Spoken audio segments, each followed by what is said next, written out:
Patuloy na pagbaba ng presyo ng produktong petrolyo, hindi umano ay kinababahala ng mga kumpanya ng langis. Ang ulat mula kay George Bandola. Hindi nababahala ang oil company na PTT Philippines sa patuloy na pagbagsak ng presyo ng produktong petrolyo sa pandaigdigang merkado.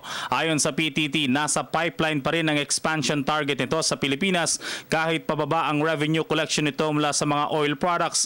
Paliwanag ng PTT, may iba pa naman silang serbisyo at produkto tulad ng ibang petroleum products. Even the oil price going down is good for our company also that we use less working capital, but we don't have any effect from that.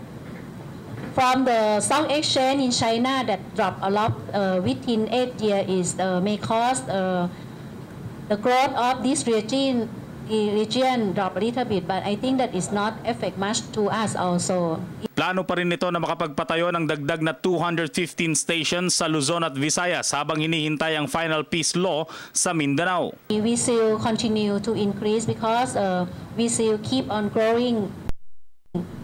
Because we will have many opportunity that we see that we can expand in Philippines. Nilinaw naman ng PTT na hindi basta-basta ang kanilang expansion. Isinasang-alang-alang nito ang pagmamahal sa kapaligiran at dapat na masigurong may water and oil separator sa bawat istasyon.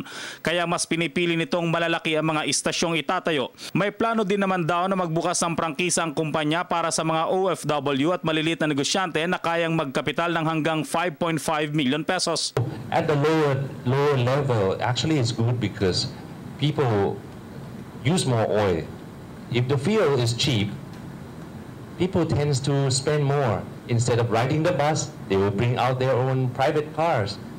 The oil is cheap, people spend more money, they go to the mall. Para sa Telebisyon ng Bayan, George Bandola.